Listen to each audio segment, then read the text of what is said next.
Hi all, എല്ലാവർക്കും നമ്മുടെ അഡ്ഡ 2% മലയാള YouTube ചാനലിലേക്ക് സ്വാഗതം. നമ്മൾ ഏവരും കാത്തിരുന്ന ഇന്ത്യയിലെ ഏറ്റവും പ്രധാനപ്പെട്ട RRB NTPC വിജ്ഞാപനം വന്നിട്ടുണ്ട്. നമുക്കറിയാം, കഴിഞ്ഞ 14-ാം തീയതി ഡിഗ്രിക്കാർക്ക് വേണ്ടിയുള്ള ഗ്രാജുവേറ്റ് RRB NTPC വിജ്ഞാപനം വന്നിരുന്നു അല്ലേ. താൻ നോക്കൂ, ഇപ്പോൾ വന്നിരിക്കുന്നത് പ്ലസ് ടുക്കാർക്ക് വേണ്ടിയുള്ള അണ്ടർ ഗ്രാജുവേറ്റുകാർക്ക് വേണ്ടിയുള്ള ഇന്ത്യയിലെ ഏറ്റവും പ്രധാനപ്പെട്ട RRB NTPC വിജ്ഞാപനം വന്നിട്ടുണ്ട്. നമുക്ക് പരിശോധിക്കാം. നോക്കൂ, നോട്ടിഫിക്കേഷൻ നമ്പർ എത്രയാണ്? 6/2024 അല്ലേ. അപ്പം നോട്ടിഫിക്കേഷൻ നമ്പർ 6/2024 അടിസ്ഥാനമാക്കി പ്ലസ് ടുക്കാർക്ക് അപ്ലൈ ചെയ്യാൻ കഴിയുന്ന, പ്ലസ് ടുക്കാർക്ക് എഴുതാൻ കഴിയുന്ന കണ്ടായിരുന്നോ, recruitment for the various posts of non technical popular category means NTPC plus two യോഗ്യതയുള്ളവർക്ക്, പ്ലസ് ടുക്കാർക്ക് വേണ്ടി വിളിച്ചിരിക്കുന്ന ഏറ്റവും പ്രധാനപ്പെട്ട വിജ്ഞാപനമാണ്. നോക്കിയേ, അതിനകത്ത് ഉൾപ്പെട്ട പോസ്റ്റുകൾ നമുക്ക് കൃത്യമായും വ്യക്തമായും പരിശോധിക്കാം അല്ലേ. നോക്കൂ, മറ്റൊരു കാര്യം കൂടെ പരിശോധിക്കാം. Date of the publication of RRB വെബ്സൈറ്റിൽ ന്യൂസ് വന്നിരിക്കുന്നത് എപ്പോഴാണ്? 20/9 ഈ നോട്ടിഫിക്കേഷൻ ഇന്ത്യ ഒട്ടാകെ RRB വെബ്സൈറ്റിൽ വന്നിരിക്കുന്നത്. അതുപോലെ തന്നെ opening online registration of application 21-ാം തീയതി മുതൽ, അതായത് ഇക്കഴിഞ്ഞ സെപ്റ്റംബർ 21 മുതൽ നമുക്ക് ആപ്ലിക്കേഷൻ സ്റ്റാർട്ട് ചെയ്യാം അല്ലേ.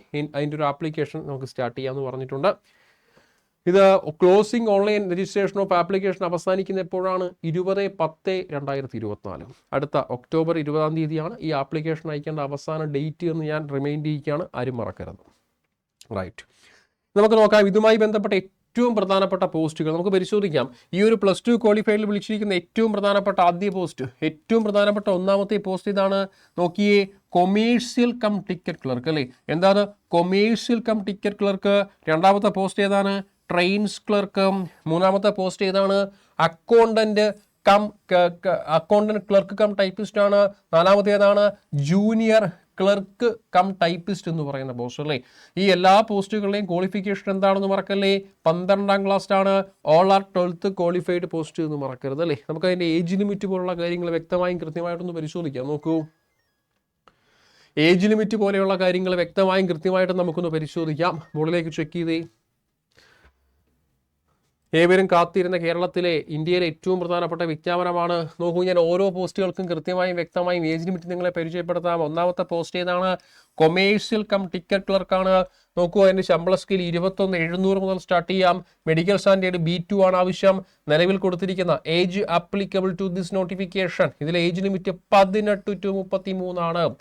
നോർമലി 30 വരെ വരികയുള്ളൂ അല്ലേ. പക്ഷേ നമ്മുടെ കൊറോണയുമായി ബന്ധപ്പെട്ട് 3 വർഷം റിലാക്സേഷൻ കൊടുത്തിരിക്കുകയാണ്. അപ്പോൾ ഇത് നോക്കണ്ട, ഇതല്ല നമുക്ക് വേണ്ടത്. നമ്മുടെ യഥാർത്ഥ ഏജ് ലിമിറ്റ് ഏതാണ്? ഇതാണെന്ന് മറക്കരുത്. 18 to 33 ജനറൽ കാറ്റഗറിയ. OBCക്ക് അത് 36-ലേക്ക് പോകാം. അപ്പൊ ഈ കൊടുത്തിരിക്കുന്നത് ജനറൽ കാറ്റഗറി എൻ്റെ ഏജ് ലിമിറ്റ് ആണ്. അത് OBCയിലേക്ക് പോകുമ്പോഴോ 36-ലേക്ക് പോയിരിക്കും. മറക്കല്ലേ, 36-ലേക്ക് പോകാം. ഓക്കെ അല്ലേ. രണ്ടാമത്തെ പോസ്റ്റ് ഏതാണ്? Accountant clerk cum typist post ആണ്. അവിടെ ശമ്പള സ്കെയിൽ കൊടുത്തിരിക്കുന്ന 19,900 മുതൽ സ്റ്റാർട്ട് ചെയ്യാം. C2 മെഡിക്കൽ സ്റ്റാൻഡേർഡ് നമുക്ക് ആവശ്യമായിട്ടുണ്ട്. അവിടെ ജനറൽ കാറ്റഗറിയാ. Age limit 18 to 33. OBCക്ക് എത്രയിലേക്ക് പോകാം? 36-ലേക്ക് പോകാം. ടോട്ടൽ നമ്പർ ഓഫ് വേക്കൻസി 361 ഒഴിവുകൾ അവൈലബിൾ ആണ്. മറക്കല്ലേ. അപ്പോൾ ഓരോ പോസ്റ്റുകളുമായി ചേർത്ത് കൃത്യമായി വേക്കൻസി കൂടെ മെൻഷൻ ചെയ്തിട്ടുണ്ട്. അടുത്ത നോക്കിയേ, ഇവിടെ ഒന്നാമത്തെ പോസ്റ്റ് ഏതാ? കൊമേഴ്സ്യൽ കം ടിക്കറ്റ് ക്ലർക്കാണ്. അവിടെ 2022 വേക്കൻസിയാണ്. അപ്പോൾ ഒന്നാമത്തെ പോസ്റ്റിൽ 2022 വേക്കൻസിയാണ്. രണ്ടാമത്തെ പോസ്റ്റിൽ account clerk cum typist post. ശമ്പള സ്കെയിൽ കണ്ടു. ഏജ് ലിമിറ്റ് ആസ് യൂഷ്വൽ പതുപോലെ ഒന്നാമത്തെ പോലെ തന്നെ അവിടെയല്ലേ 361 ഒഴിവുകളുണ്ട് അല്ലേ. അടുത്ത മൂന്നാമത്തെ പോസ്റ്റാണ്. നോക്കാം നമുക്ക്. ജൂനിയർ ക്ലർക്ക് കം ടൈപ്പിസ്റ്റ് ആണ്. ശമ്പള സ്കെയിൽ 19,900 മുതൽ ആരംഭിക്കുന്നു. മെഡിക്കൽ സ്റ്റാൻഡേർഡ് C2 ആണ്. എങ്ങനെ ഏജ് ലിമിറ്റ്? 18 to 33 ആണ്. ജനറൽ കാറ്റഗറിയ. OBCക്ക് എത്രയിലേക്ക് പോകാം? അവിടെയും OBC എത്രയാണ്? 36-ലേക്ക് പോകാം അല്ലേ. എങ്ങനെയാ അതിൻ്റെ ഒരു total number of vacancy? 990 vacancy എന്ന് മറക്കല്ലേ. 990 വേക്കൻസി എന്ന് മറക്കരുത്. നാലാമത്തെ ഏറ്റവും പ്രധാനപ്പെട്ട ഒരു പോസ്റ്റാണ് ട്രെയിൻസ് ക്ലർക്ക് പോസ്റ്റാണ്. ശമ്പള സ്കെയിൽ 19,900 മുതൽ ആരംഭിക്കുന്നു. A3 medical standard ആവശ്യമായിട്ടുണ്ട്. എങ്ങനെ കാര്യങ്ങൾ? 18 to 33 മറക്കല്ലേ. 18 to 33 ആണ്. അവിടെയും ആസ് യൂഷ്വൽ അവിടെ കൊടുത്തിരിക്കുന്ന എല്ലാ 4 പേർക്കും ഒരേ ഒരു ഏജ് ലിമിറ്റ് ആണല്ലേ പറഞ്ഞിരിക്കുന്നത്. OBC എങ്ങനെ വരും? 36-ലേക്ക് പോകാം. OBC ടോട്ടൽ വേക്കൻസി എത്ര? 72 വേക്കൻസികൾ വരാം. അങ്ങനെ totally plus two qualified RRB NTC പോസ്റ്റുകൾക്ക് ഇന്ത്യയിൽ ഒട്ടാകെ വേക്കൻസി 3445 ഒഴിവുകൾ വേക്കൻസി ഉയരാം. വേക്കൻസി വരാം, അത് പതുപോലെ RRB അപ്ഡേറ്റ് ചെയ്യട്ടെ. എനിവേ നിലവിലുള്ള വേക്കൻസി 3445 ഓർമ്മപ്പെടുത്തിക്കൊള്ളട്ടെ. ഇതാണ് നമ്മുടെ ഒരു RRB NTPC പരീക്ഷയുടെ +2 ക്വാളിഫയർ ആണ്. ഓർക്കുക, ഇതെല്ലാം +2 ക്വാളിഫയർ ആണ്. +2 യോഗ്യതയാണുള്ളത് അല്ലേ. +2 അപ്പം നമ്മൾ കൃത്യമായി യോഗ്യത കണ്ടു, ഏജ് ലിമിറ്റ് കണ്ടു, ഒഴിവുകളുടെ എണ്ണം കണ്ടു, ജനറൽ കാറ്റഗറിയുടെ കേസ് കണ്ടു, OBCൻ്റെ കേസ് കണ്ടു അല്ലേ. അപ്പോൾ നിങ്ങൾക്ക് കൃത്യമായിട്ട് അപ്പോൾ നോർമലി 18 to 33 കൊടുത്തിരിക്കുന്നത്. അപ്പോൾ അവിടെ കൃത്യമായ ഒരു പ്രിസ്ക്രൈബ്ഡ് ടേബിളൊക്കെ ഉണ്ട് കേട്ടോ. അത് കൃത്യമായിട്ട് നമുക്കൊരു ടേബിളും കാര്യങ്ങളൊക്കെ ഏജ് റിലാക്സേഷനുമായി ബന്ധപ്പെട്ട ഒരു ടേബിൾ നമുക്ക് താഴോട്ട് കൃത്യമായി പരിശോധിക്കാം. മുകളിലേക്ക് നോക്കിയേ, ഓരോ പോയിന്റുകളിലും കൃത്യമായി കാര്യങ്ങൾ പറയുന്നുണ്ട് കേട്ടോ. കൃത്യമായി ഏജ് റിലാക്സേഷൻ്റെ ടേബിളൊക്കെ ഉണ്ട് കേട്ടോ. പിന്നെ മെഡിക്കൽ സ്റ്റാൻഡേർഡിൻ്റെ കണ്ടീഷനും കൃത്യമായിട്ട് നമ്മൾ പേജ് നമ്പർ 10 എന്താണ് A3 മെഡിക്കൽ സ്റ്റാൻഡേർഡ്, അതുപോലെ തന്നെ എന്താണ് B2 മെഡിക്കൽ സ്റ്റാൻഡേർഡ് എന്ന് കൃത്യമായി പറയുന്നു. അതുപോലെ തന്നെ C2 മെഡിക്കൽ സ്റ്റാൻഡേർഡ് എന്താണെന്ന് കൃത്യമായി പറയുന്നു. അതുപോലെ തന്നെ ഇതാ നോക്കൂ, 3 മെഡിക്കൽ സ്റ്റാൻഡേർഡ് കൃത്യമായി കൊടുത്തിട്ടുണ്ട്. അപ്പോൾ ഇതാണ് നിലവിലെ RRBൻ്റെ മെഡിക്കൽ സ്റ്റാൻഡേർഡുമായി ബന്ധപ്പെട്ട കാര്യങ്ങൾ. അപ്പോൾ അതും കൂടെ കൃത്യമായി നോക്കി എത്രയും പെട്ടെന്ന് ആപ്ലിക്കേഷൻ ഏവരും കൃത്യമായിട്ട് സെൻഡ് ചെയ്യുക. നമ്മൾ കണ്ടു, നമ്മളെ ഒരു ഏജ് ലിമിറ്റ് നമ്മൾ കണ്ടു അല്ലേ. അതുപോലെ തന്നെ നമ്മളൊരു +2 ക്വാളിഫയർ ആണെന്ന് കണ്ടു, ഒഴിവുകളുടെ എണ്ണവും കണ്ടു. ഇനി എത്രയും പെട്ടെന്ന് സിലബസുകളിൽ നമുക്ക് സിലബസിൻ്റെ കാര്യങ്ങളൊന്ന് പരിശോധിച്ചാലോ. നോക്കൂ, ഇവിടെ ഒന്ന് ചെക്ക് ചെയ്തേ, ഇവിടെ CBT എന്ന് ടൈപ്പ് ചെയ്തേ, സെർച്ച് ഓപ്ഷനിൽ കൃത്യമായി CBT എന്ന് കൊടുത്തേ, സെർച്ച് ഓപ്ഷനിൽ കൃത്യമായി CBT എന്ന് കൊടുക്കുക. സെർച്ച് ഓപ്ഷനിൽ കൃത്യമായി CBT അല്ലെങ്കിൽ സയൻസ് എന്ന് കൊടുത്താലും മതി കേട്ടോ. സെർച്ച് ഓപ്ഷനിൽ കൃത്യമായി സയൻസ് എന്ന് കൊടുക്കുന്ന സമയത്ത് നമുക്ക് കൃത്യമായിട്ട് സിലബസ് കിട്ടാം. നോക്കൂ, അപ്പോൾ ഇതാണ് ഈ പരീക്ഷയുടെ സിലബസിൻ്റെ വിശദാംശങ്ങൾ. സെർച്ച് ഓപ്ഷനിൽ സയൻസ് എന്ന് കൊടുത്താൽ നമുക്കൊരു പേജ് നമ്പർ 23 വിശദീകരിച്ചൊരു സിലബസിന് ഏവർക്കും കിട്ടുന്നതായിരിക്കും. ഏവരും പരിശോധിച്ച് വിശദീകരിച്ച സിലബസ് എങ്ങനെയാണെന്ന് നോക്കൂ. നമുക്കിത് +2 ക്വാളിഫൈഡ് NTPCയുടെ first stage of CBT syllabus ആണ്. കണ്ടായിരുന്നു, 90 മിനിറ്റാണ് പരീക്ഷ. ജനറൽ അവയർനെസ് 40 മാർക്കാണ്, മാത്തമാറ്റിക്സ് 30 മാർക്കാണ്, റീസണിങ് 30 മാർക്കാണെന്ന് മറക്കല്ലേ. Totally 100 mark 100 question. ടോട്ടലി 100 മാർക്കാണ്, 100 ക്വസ്റ്റ്യൻ ആണെന്ന് മറക്കരുത്. 90 മിനിറ്റാണ് പരീക്ഷ. 40 മാർക്ക് ജനറൽ അവയർനെസ് ആണ്, 30 മാർക്ക് QA ആണ്, 30 mark reasoning, 100 mark 100 question, 90 minute പരീക്ഷ എന്ന് മറക്കരുത്. റൈറ്റ് അല്ലേ. അതുപോലെ കൃത്യമായ നെഗറ്റീവ് മാർക്കിംഗ് കൂടെ ഉണ്ട്. There will be a negative marking and 1/3 mark shall be deducted and for each wrong answer. ഒരു ക്വസ്റ്റ്യൻ തെറ്റിയാൽ 1/3 നഷ്ടപ്പെടാം. അതായത് 0.33 ആണ് നെഗറ്റീവ് എന്ന് മറക്കരുത്. ഒരു ക്വസ്റ്റ്യൻ തെറ്റിയാൽ നിങ്ങളുടെ 0.33 മാർക്ക് നഷ്ടപ്പെടാം. 100 മാർക്കാണ് പരീക്ഷ, 100 ക്വസ്റ്റ്യൻ ആണ്, 90 മിനിറ്റാണ് പരീക്ഷ. CBT 1. ഇനി അവിടെ തൊട്ട് താഴോട്ട് പോകുന്ന സമയത്ത് വിശദീകരിച്ച സിലബസ് അവൈലബിൾ ആണ്. ശ്രദ്ധിക്കുക, മാത്തമാറ്റിക്സ് എത്ര ക്വസ്റ്റ്യൻ ആയിരുന്നു നമ്മൾ കണ്ടിരുന്നു. ടയർ 1 അല്ലെങ്കിൽ CBT 1 30 ക്വസ്റ്റ്യൻ ആണ്. വിശദീകരിച്ച സിലബസ് അവിടെ ഉണ്ടല്ലേ. Number system, decimal, percentage, time and work, time and distance, algebra എന്ന് കൃത്യമായി കൊടുത്തിട്ടുണ്ട്. അടുത്ത എന്താണ്, മുന്നോട്ട് പോകുന്ന സമയത്ത് നമുക്ക് നോക്കാം. റീസണിങ്ങുമായി ബന്ധപ്പെട്ട പരിശോധിച്ച് analogy, completion of number, alphabetical, ഇങ്ങനെ കൃത്യമായ ഒരു റീസണിങ്ങിൻ്റെ ടോപ്പിക്കും കൊടുത്തിട്ടുണ്ട്. 30ഓളം മാർക്കാണ്. അടുത്തെയാണ് ഏറ്റവും പ്രധാനപ്പെട്ട സമഗ്രമായ ടോപ്പിക്ക്, 40 മാർക്കിൻ്റെ. നോക്കൂ, ജനറൽ അവയർനെസ് മറക്കല്ലേ. കൃത്യമായി സബ് ടോപ്പിക്കിനെ പറഞ്ഞുകൊണ്ടാണ് റെയിൽവേ മുന്നോട്ട് പോകുന്നിരിക്കുന്നത് അല്ലേ. കൃത്യമായി സബ് ടോപ്പിക്കിനെ പറഞ്ഞുകൊണ്ടാണ്. കണ്ടായിരുന്നോ, current events and national importance, games and sports, art and culture, Indian literature, monuments and places of India. ഇനി നോക്കൂ, ജനറൽ സയൻസുമായി ബന്ധപ്പെട്ട് കണ്ടായിരുന്നോ. നോക്കൂ, general science and life science up to 10th CBC. അപ്പോൾ ഇവിടെ സബ് ടോപ്പിക്കിൻ്റെ എണ്ണം കൊടുത്തിട്ടില്ല. പക്ഷേ മുൻവർഷ ക്വസ്റ്റ്യൻ പേപ്പർ അല്ലേ, RRB ഉൾപ്പെടുന്ന 2019 അതിന് മുന്നേയുമുള്ള PYQനെ കൃത്യമായി പ്രാക്ടീസ് ചെയ്യണം. അതുപോലെ തന്നെ ഇതിന് സമാനമായി ഇന്ത്യയിൽ നടക്കുന്ന SSC പരീക്ഷയുടെ MDS, അതുപോലെ കമ്പൈൻ ഹയർ സെക്കൻഡറി ലെവൽ, അതുപോലെ CGL, അതുപോലെ തന്നെ ഡൽഹി പോലീസിലുള്ള പരീക്ഷയൊക്കെ ഉണ്ടല്ലേ. ഇങ്ങനെയുള്ള പരീക്ഷകളുള്ള കൃത്യമായിട്ടുള്ള PYQനെ ചെക്ക് ചെയ്യണം. കഴിഞ്ഞ 20 വർഷത്തെ PYQനെ ചെക്ക് ചെയ്യുന്നത് വഴി നിങ്ങൾക്ക് മനസ്സിലാകും എങ്ങനെയൊക്കെയാണ് ക്വസ്റ്റ്യൻ ചോദിച്ചിരിക്കുന്നത്. RRB ഏതൊക്കെ നിലവാരത്തിലാണ് ക്വസ്റ്റ്യൻ ചോദിച്ചിരിക്കുന്നത്, എവിടുന്നൊക്കെയാണ്. ഹിസ്റ്ററി എടുത്തു കഴിഞ്ഞാൽ എങ്ങനെ ക്വസ്റ്റ്യൻ ചോദിച്ചിട്ടുണ്ട്, അല്ലെങ്കിൽ ആർട്ട് ആൻഡ് കൾച്ചർ, അല്ലെങ്കിൽ ഗെയിംസ് ആൻഡ് സ്പോർട്സ് എടുത്താൽ ഏതൊക്കെ ഏരിയന്ന് എപ്പോഴൊക്കെ എങ്ങനെയൊക്കെ ക്വസ്റ്റ്യൻ ചോദിച്ചിട്ടുണ്ടെന്ന് ഒരു ഐഡിയ നമുക്ക് മനസ്സിലാവും അല്ലേ. അപ്പോൾ നിങ്ങൾ ആദ്യമേ പോകേണ്ടത് ഒരു റാങ്ക് ഫയലിലേക്കോ ക്ലാസ്സിലേക്കോ അല്ല, പകരം കൃത്യമായി ധാരണ തയ്യാറാക്കിയെടുക്കുക. ഇപ്പം നമ്മുടെ ബാച്ചിൽ സ്റ്റുഡൻസ് ആണെങ്കിൽ കുഴപ്പമില്ല, നമ്മുടെ ബാച്ചിൽ കൃത്യമായി നമ്മൾ ആ ധാരണ ആദ്യമേ ഒരു ഓറിയൻറ്റേഷൻ വഴി കൃത്യമായി കൊടുക്കുന്നുണ്ട്, ഇങ്ങനെയൊക്കെയാണ് കാര്യങ്ങളെന്ന് കൃത്യമായി കൊടുക്കുന്നുണ്ട്. മാത്രമല്ല നമ്മൾ ഓരോ കാര്യങ്ങളും ഓരോ ടോപ്പിക്കും പഠിപ്പിക്കുന്ന സമയത്ത് കൃത്യമായി PYQനെ മെൻഷൻ ചെയ്യുന്നുണ്ട് അല്ലേ. ഇന്ന ക്വസ്റ്റ്യൻ ഇന്ന വർഷം 2017 SSC ക്വസ്റ്റ്യൻ ആണ്, 2018 RRB ക്വസ്റ്റ്യൻ ആണെന്ന് കൃത്യമായി മെൻഷൻ ചെയ്തുകൊണ്ടാണ് ഓരോ ടോപ്പിക്ക് നമ്മൾ എടുത്തെടുത്ത് പോകുന്നത്. PYQനെ കൃത്യമായി പറഞ്ഞുകൊണ്ടും മെൻഷൻ ചെയ്തുകൊണ്ടുമാണ് കൃത്യമായി ഓരോ RRB ക്ലാസ്സുകളും നമ്മുടെ മുന്നോട്ട് പോകുന്നത്. ഇനി ബാച്ചിൽ അല്ലാത്ത പക്ഷം, നിങ്ങൾ ബാച്ചിൽ ഇല്ല എന്നുണ്ടെങ്കിൽ നിങ്ങൾ സെൽഫായി നിങ്ങളത് പരിശോധിക്കണം. നിങ്ങൾ കൃത്യമായിട്ട് കഴിഞ്ഞ 20 വർഷത്തെ ക്വസ്റ്റ്യൻ പേപ്പർ നിങ്ങൾ തന്നെ പരിശോധിച്ച് അത് കൃത്യമായി നിങ്ങൾ എന്ത് ചെയ്യണം, വിലയിരുത്തണം. ഇങ്ങനെയൊക്കെയാണ് ക്വസ്റ്റ്യൻ, ഹിസ്റ്ററി ഇത്ര ക്വസ്റ്റ്യൻ ചോദിച്ചിട്ടുണ്ട്, സയൻസ് ഇത്ര ക്വസ്റ്റ്യൻ ചോദിച്ചിട്ടുണ്ട്, ഫിസിക്സ് ഇത്ര ക്വസ്റ്റ്യൻ ചോദിച്ചിട്ടുണ്ട്, ഇന്ന ഏരിയ ആണ് അവർക്ക് ഇഷ്ട ഏരിയ എന്ന് കൃത്യമായി മനസ്സിലാക്കുക. അത് മനസ്സിലാക്കിയാൽ മാത്രമേ നിങ്ങളുടെ പഠനം പൂർണ്ണമാകുകയുള്ളൂ. ആദ്യ 10 റാങ്ക് ഉറപ്പിക്കാൻ കഴിയൂ. വേക്കൻസി കുറവാണ്, ഒഴിവുകൾ കുറവാണ്. പക്ഷേ ഒഴിവുകൾ കുറവാണെന്ന ഫാക്റ്റ് അംഗീകരിക്കുകയും നിങ്ങൾ ആദ്യ 10 വരാനുള്ള പരമാവധി എഫേർട്ടും ശ്രമവും എത്രയും പെട്ടെന്ന് ആരംഭിക്കുക. ഒഴിവുകൾ കുറയുന്നത് ഒരു നെഗറ്റീവായി കാണണ്ട, അതിനെയും പോസിറ്റീവാക്കാൻ നിങ്ങൾ എന്ത് ചെയ്യണം, ആദ്യ 10 വന്നേ മതിയാകൂ. എന്നാൽ മാത്രമേ ജോലി ഉറപ്പിക്കാൻ കഴിയൂ. ശരിയല്ലേ? അതിനുവേണ്ടിയുള്ള പോരാട്ടം, ശ്രമം നിങ്ങൾ എത്രയും പെട്ടെന്ന് ആരംഭിക്കുക. അപ്പോൾ നോക്കൂ, നമ്മൾ നേരത്തെ പറഞ്ഞ പോലെ ഇതാണ് ഒരു ജനറൽ അവയർനെസ്സിന് സിലബസ് ഉണ്ട്.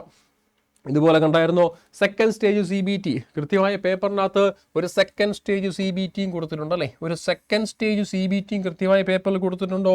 തീർച്ചയായിട്ടും ഒരു സെക്കൻഡ് സ്റ്റേജ് CBT അവിടെ കൊടുത്തിട്ടുണ്ട് അല്ലേ. കണ്ടോ, അവിടെയും സിലബസിന്റെ വിശദീകരണം കൃത്യമായുണ്ട്. 90 മിനിറ്റ് സമയം കൊടുത്തിട്ടുണ്ട്. ജനറൽ അവയർനെസ് 50 മാർക്കാണെന്നും റീസണിങ് 35, QA 35 അല്ലേ. റീസണിങ് 35, QA 35, ജനറൽ അവയർനെസ് 50 എന്ന് എടുത്തു പറഞ്ഞൊരു വിശദീകരിച്ച സിലബസ് ഉണ്ട്. അവിടെ 120 ക്വസ്റ്റ്യൻ ആണ്, 120 മാർക്ക്. ശരിയല്ലേ? 120 ക്വസ്റ്റ്യൻ ആണ്, 120 മാർക്ക് എന്ന് എടുത്തു പറഞ്ഞിരിക്കുകയാണ്, മറക്കരുത്. ഇത് ഒരു വിശദീകരിച്ച സിലബസ് താഴോട്ടുണ്ട് കേട്ടോ, അവിടെയുണ്ട്. കൃത്യമായി ഒരു വിശദീകരിച്ച സിലബസ് അവിടെയും താഴേക്ക് കൊടുത്തിട്ടുണ്ട്, മറക്കരുത്. കണ്ടായിരുന്നോ? മാത്തമാറ്റിക്സ് QA എന്തൊക്കെ ചോദിക്കാം, 35 മാർക്കാണ്. CBT 2 ആണ്. അതുപോലെ തന്നെ റീസണിങ് അവിടെ 35 മാർക്കാണ്. കൃത്യമായി സബ് ടോപ്പിക്കിനെ കൃത്യമായി കൊടുത്തിട്ടുണ്ട്. അടുത്തേതാണ് ജനറൽ അവയർനെസ്സിനെ കൃത്യമായി സബ് ടോപ്പിക്കുണ്ട്. പക്ഷേ ഇവിടെ ജനറൽ അവയർനെസ് 50 മാർക്കാണെന്ന് മറക്കല്ലേ. ഇവിടെ ജനറൽ അവയർനെസ് 50 മാർക്കാണെന്ന് മറക്കരുത്.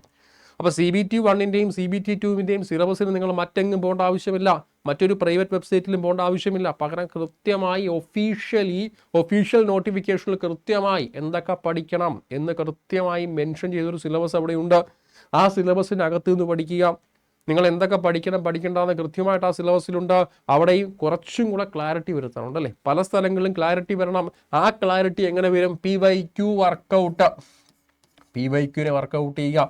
ഞാൻ പറഞ്ഞു, നമ്മുടെ ക്ലാസ്സിലെ സ്റ്റുഡൻസ് അത് വിഷയമല്ല. നമ്മുടെ ക്ലാസ്സിലില്ലാത്ത പക്ഷം നിങ്ങൾ കൃത്യമായിട്ട് സെൽഫായി PYQനെ വർക്കൗട്ട് ചെയ്തേ കഴിയൂ. എന്നാൽ മാത്രമേ ഇതിൽ ഒരു 100% ക്ലാരിറ്റി കൊണ്ടുവരാൻ കഴിയുകയുള്ളൂ എന്ന് മറക്കരുത്. അപ്പം ഇതുപോലെയുള്ള ടോപ്പിക്കുകളെയും PYQനെ ഉൾപ്പെടുത്തി അതിശക്തമായ RRB +2 ക്വാളിഫൈഡ് RRB NTPC ആണിത്. അപ്പോൾ ഇതിൻ്റെ ശക്തമായ കോച്ചിങ് നമ്മൾ ആരംഭിച്ചിട്ടുണ്ട്. അതിൻ്റെ ഭാഗമാകാനും ആദ്യ 10 റാങ്ക് ഉറപ്പിക്കാനുമായി നേരെ ഗൂഗിൾ കയറിയേ. അവിടെ അഡ്ഡ 24 മലയാളം എന്ന് കൊടുത്തേ. അഡ്ഡ 24 മലയാളം എന്ന് കൊടുക്കുക. ആദ്യം കാണുന്ന വെബ്സൈറ്റ് എടുത്തേ, താഴോട്ട് സ്ക്രോൾ ചെയ്ത് പോയി. ആദ്യമേ കിടപ്പണല്ലേ RRB NTPC ട്രാക്ക് എന്നൊരു ബാച്ച് ആദ്യമേ അവൈലബിൾ ആണ്. RRB NTPC ട്രാക്ക് എന്നൊരു ബാച്ച് ഉണ്ട്, മറക്കല്ലേ. RRB NTPC ട്രാക്ക് എന്നൊരു ബാച്ച് നമുക്ക് അവൈലബിൾ ആണ്. ആ ബാച്ചിൻ്റെ ഏറ്റവും വലിയ പ്രത്യേകത, ഒരേ സമയം 2 പേർക്ക് എന്ന് വെച്ചാൽ CBT 1 ആൻഡ് CBT 2 ഒരേ സമയം. CBT 1 മാത്രമല്ല CBT 2-നും ഒരേ സമയം നിങ്ങളെ പ്രാപ്തരാക്കുന്ന ഏറ്റവും പ്രധാനപ്പെട്ട ഒരു ബാച്ചാണ് RRB ട്രാക്ക് എന്ന് പറയുന്നത്. ഒക്ടോബർ 1 ക്ലാസ്സുകൾ ആരംഭിക്കുകയാണ്. ഒരേ സമയം ലൈവ് ആൻഡ് റെക്കോർഡിംഗ് സെഷൻ ക്ലാസ്സുകളുണ്ട്. 200 മണിക്കൂർ ഒരേ സമയം ലൈവ് ആൻഡ് റെക്കോർഡിംഗ് സെഷൻ ക്ലാസ്സുകൾ നമ്മുടെ അഡ്ഡ 24 മലയാളത്തിൻ്റെ ആപ്പ് വഴി പ്രൊവൈഡ് ചെയ്യുന്നതായിരിക്കും. ആപ്പ് എങ്ങനെ ഡൗൺലോഡ് ചെയ്യുന്നതിന് നിങ്ങളെ പരിചയപ്പെടുത്താം. അതുപോലെ തന്നെ ലൈവ് ആൻഡ് റെക്കോർഡിംഗ് ആണ്. ഒരു സൈഡിൽ കൃത്യമായി ലൈവ് ക്ലാസ്, മറു സൈഡിൽ ആ ക്ലാസ് കഴിഞ്ഞാൽ ഒരു 3 മണിക്കൂർ കഴിയുമ്പോഴേക്കും അതിൻ്റെ റെക്കോർഡ് സെഷൻ നിങ്ങളുടെ അഡ്ഡ 247 ആപ്പിലേക്ക് റെക്കോർഡായി വരും, മറക്കരുത്. അതുപോലെ 30ഓളം ടെസ്റ്റ് സീരീസ് ഉണ്ട്. 30ഓളം ടെസ്റ്റ് സീരീസും മോക്ക് ടെസ്റ്റും 48 ബുക്ക് ഉണ്ട്. ഓരോ ടോപ്പിക്കിനെ സബ് ടോപ്പിക്കായി തിരിച്ചുകൊണ്ട് 48ഓളം ബുക്സ് ആർ അവൈലബിൾ, മറക്കല്ലേ. അതുപോലെ ഇതുകൂടെ വായിച്ചു നോക്കുക. നിലവിലെ ഫീസ് 3529 അത്രയും കൊടുക്കണ്ട. പകരം ബൈൻ ഓപ്ഷൻ ക്ലിക്ക് ചെയ്തേ. ഒരു കൂപ്പൺ കോഡ് ചോദിക്കുന്നുണ്ട്. എന്താ കോഡ് കൊടുക്കേണ്ടത്? കൊടുത്തേ Y364 എന്ന് കൊടുത്തേ, Y364 എന്ന് കൊടുത്തേ, Y364 എന്ന ഡിസ്കൗണ്ട് കോഡ് കൊടുത്തേ, Y364 അല്ലേ. Y364 എന്ന ഡിസ്കൗണ്ട് കോഡ് കൊടുക്കുക മാത്രമല്ല കൊടുത്ത് അവിടെ അപ്ലൈ കൊടുക്കുക ഉണ്ടായിരുന്നോ? Y364 എന്ന ഡിസ്കൗണ്ട് കോഡ് കൊടുത്ത് അപ്ലൈ കൊടുക്കുന്ന സമയത്ത് ഒരു 600 രൂപ കുറച്ചിട്ട് 2929. അപ്പോൾ Y364 അല്ലെങ്കിൽ Y364 എന്ന ഡിസ്കൗണ്ട് കോഡ് കൊടുത്ത് അപ്ലൈ കൊടുക്കുക. അത് അപ്ലൈ ആയതിന് തെളിവായിട്ട് കണ്ടായിരുന്നോ? ഒരു 600 രൂപ കുറച്ചിട്ട് 2929. 2929 രൂപയ്ക്ക് നിങ്ങൾക്ക് RRB NTPC +2 ക്വാളിഫൈഡ് പരീക്ഷയുടെ CBT 1ഉം CBT 2ഉം ഒരുമിച്ച് തയ്യാറെടുക്കാം. മറക്കല്ലേ, ഡിസ്കൗണ്ട് കോഡ് Y364, 600 രൂപ കുറച്ചിട്ട് 2929. അപ്പോൾ അതുപോലെ തന്നെ മറ്റൊരു കാര്യം ഇവിടെ ഓർമ്മപ്പെടുത്തട്ടെ, നമ്മുടെ അഡ്ഡ 247 മലയാളത്തിൻ്റെ ആപ്പുകൾ അവൈലബിൾ ആണ്. ഞാൻ നേരത്തെ പറഞ്ഞില്ലേ, നമ്മുടെ എല്ലാ ക്ലാസ്സുകളും പ്രൊവൈഡ് ചെയ്യുന്ന ആപ്പ് വഴിയാണ്. അപ്പോൾ നമ്മൾ ആപ്പ് വഴി മാത്രമല്ല, ഇനി ആപ്പിൽ ഒരുപാട് ഫ്രീ ഫീച്ചേഴ്സുകളുണ്ട്. അത് കൃത്യമായിട്ട് അറിയാനായിട്ട് നേരെ ഗൂഗിളിൽ കയറിയേ അല്ലെങ്കിൽ നേരെ പ്ലേ സ്റ്റോറിൽ കയറിയേ, ഗൂഗിൾ പ്ലേ സ്റ്റോറിലോ ആപ്പിൾ ഫോൺ ആണെങ്കിൽ ആപ്പിൾ പ്ലേ സ്റ്റോറിലോ കയറിയിട്ട് അഡ്ഡ 247 എന്ന് കൊടുക്കുക. അഡ്ഡ 247 എന്ന് കൊടുക്കുന്ന സമയത്ത് അവിടെ കൃത്യമായ ആപ്പ് വരും, അത് ഇൻസ്റ്റാൾ ചെയ്യാം. അവിടെ കൃത്യമായിട്ട് സ്റ്റേറ്റ് എക്സാംസുകൾ ചൂസ് ചെയ്യാം. സ്റ്റേറ്റ് എക്സാംസിൽ കൃത്യമായി കേരളം ചൂസ് ചെയ്യുകയാണെങ്കിൽ കേരളത്തിലെയും കേന്ദ്ര സർക്കാരിൻ്റെ, കേരളത്തിലെ മാത്രമല്ല കേന്ദ്ര സർക്കാരിൻ്റെ RRB NTPC SSC അതുപോലെ കേരള PSC പരീക്ഷകൾ, ഇതെല്ലാം ഈ പരീക്ഷകളിലെല്ലാം കൃത്യമായി സെഷൻ വൈസായിട്ട് നിങ്ങൾക്ക് മോക്ക് ടെസ്റ്റ് ചെയ്ത് നോക്കാം. പരീക്ഷാ ബേസിൽ NTPC പരീക്ഷാ ബേസിൽ, ബാങ്ക് പരീക്ഷാ ബേസിൽ, SSC പരീക്ഷ എന്ന പേരിൽ അല്ലെങ്കിൽ കേരള PSCൻ്റെ പരീക്ഷ എന്ന പേരിൽ കൃത്യമായി നിങ്ങൾക്ക് ടോപ്പിക് വൈസായിട്ടും എക്സാം വൈസായിട്ടും ഫ്രീ മോക്ക് ടെസ്റ്റുകളെ ചെയ്തു നോക്കാം. ഒരു സെൽഫ് ഇവാലുവേഷൻ കണ്ടക്ട് ചെയ്യാം. പഠിച്ചതൊക്കെ കറക്റ്റാണോ എന്ന് കൃത്യമായി സെൽഫ് ഇവാലുവേഷൻ കണ്ടക്ട് ചെയ്യാം. മാത്രമല്ല കേരളത്തിലെ കംപ്ലീറ്റ് പരീക്ഷ, കേന്ദ്ര സർക്കാരിൻ്റെയും സംസ്ഥാന സർക്കാരിൻ്റെയും കംപ്ലീറ്റ് പരീക്ഷകളുടെയും വിജ്ഞാപനങ്ങളുടെ ഡീറ്റെയിൽസ്, ഫ്രീ ക്ലാസ്സുകൾ. ഇപ്പോൾ ഫോർ എക്സാമ്പിൾ RRBനെ സംബന്ധിച്ച് RRBൻ്റെ എല്ലാ ദിവസവും കൃത്യമായി അരമണിക്കൂർ അല്ലെങ്കിൽ അരമണിക്കൂർ ടു 1 മണിക്കൂർ വരെ RRBൻ്റെ ഫ്രീ ക്ലാസ്സുകൾ, NTPCൻ്റെ ഫ്രീ ക്ലാസ്സുകൾ കൃത്യമായി പോകുന്നുണ്ട്. മറക്കരുത്, കൃത്യമായി കാണാൻ കഴിയും. അതിൻ്റെ കൃത്യമായ PDF നോട്ടുകൾ, മാത്രമല്ല കറണ്ട് അഫെയറുമായി ബന്ധപ്പെട്ട എല്ലാ ദിവസവും ഫ്രീ നോട്ടുകളും ഫ്രീ സെഷൻസും കൃത്യമായി അവൈലബിൾ ആണ്. അപ്പോൾ അതെല്ലാം കൃത്യമായി മോക്ക് ടെസ്റ്റുകളും ക്യൂസീരീസുകളും എല്ലാം കൃത്യമായിട്ട് നിങ്ങൾക്ക് ചെയ്തു നോക്കാം. പരീക്ഷയിൽ ആദ്യ 10 റാങ്ക് ഉറപ്പിക്കാൻ കഴിയും. നമ്മുടെ ബാച്ചിൻ്റെ കാര്യം മറക്കണ്ട. ഒക്ടോബർ 1 നമ്മുടെ ബാച്ച് ആരംഭിക്കുകയാണ്. എല്ലാവരെയും ബാച്ചിലേക്ക് സ്വാഗതം ചെയ്യുന്നു. ശ്രദ്ധിക്കുക, ഇത് ഒരേ സമയം CBT 1 and 2 ആണ്. ബാച്ചിൻ്റെ പേര് ട്രാക്ക് എന്നൊരു ബാച്ചാണ്. ഒരേ സമയം CBT 1ലേക്കും CBT 2ലേക്കും ഒരുമിച്ചുള്ളൊരു ട്രെയിനിങ് ആണ് കൊടുക്കുന്നത്. 2929 രൂപ ലൈവ് ക്ലാസ്സാണ്, ലൈവ് ആൻഡ് റെക്കോർഡിംഗ് ആണെന്ന് മറക്കരുത്. ഓക്കെ അല്ലേ? മാത്രമല്ല നമ്മുടെ യൂട്യൂബ് ക്ലാസ് കണ്ടുകൊണ്ടിരിക്കുന്ന എല്ലാവരും നമ്മുടെ യൂട്യൂബ് ചാനൽ സബ്സ്ക്രൈബ് ചെയ്ത് ബെൽ ബട്ടൺ ക്ലിക്ക് ചെയ്യുകയാണെങ്കിൽ ഇതുപോലെ കേരളത്തിലെ കംപ്ലീറ്റ് പരീക്ഷകളുണ്ട്. കേരളം മാത്രമല്ല കേന്ദ്ര സർക്കാരിൻ്റെ, കേരളത്തിലെയും കേന്ദ്ര സർക്കാരിൻ്റെയും കംപ്ലീറ്റ് പരീക്ഷകളുടെ വിജ്ഞാപനമുള്ള ഡീറ്റെയിൽസുകൾ, അതിൻ്റെ physical condition, education qualification, medical condition, പ്രായപരിധി, rank list, short list, cut off, official syllabus പോലുള്ള കാര്യങ്ങൾ ഞാൻ അതിവേഗത്തിൽ യൂട്യൂബിൽ കൊണ്ടുവരാം. ചാനൽ കണ്ടുകൊണ്ടിരിക്കുന്നവർ ഇപ്പോൾ തന്നെ ചാനൽ സബ്സ്ക്രൈബ് ചെയ്യുക, തൊട്ടപ്പുറത്ത് ബെൽ ബട്ടൺ ക്ലിക്ക് ചെയ്ത് വെയിറ്റ് ചെയ്യുക. മാത്രമല്ല എന്തെങ്കിലും ഡൗട്ടുകൾ, കേരളത്തിൽ ഏതെങ്കിലും പരീക്ഷയെ പറ്റി എന്തെങ്കിലും ഡൗട്ടുകൾ, അത് കേന്ദ്ര സർക്കാരിൻ്റെ പരീക്ഷയാവട്ടെ, RRB ആവട്ടെ, SSC ആവട്ടെ, ബാങ്ക് ആവട്ടെ, അല്ലെങ്കിൽ സംസ്ഥാന സർക്കാരിൻ്റെ PSC പരീക്ഷയാവട്ടെ, ദേവസ്വം ബോർഡ് പരീക്ഷയാവട്ടെ, ഹൈക്കോർട്ടാവട്ടെ, ഏതെങ്കിലും പരീക്ഷയെ പറ്റി എന്തെങ്കിലും സംശയങ്ങളോ ആശയക്കുഴപ്പമുണ്ടെങ്കിൽ കമൻറ്റ് ബോക്സിൽ കമൻറ്റായി രേഖപ്പെടുത്തുക. മറക്കല്ലേ, കൃത്യമായി റിപ്ലൈ കൊണ്ടുവരാം. ഓക്കെ അല്ലേ? Okay, thank you.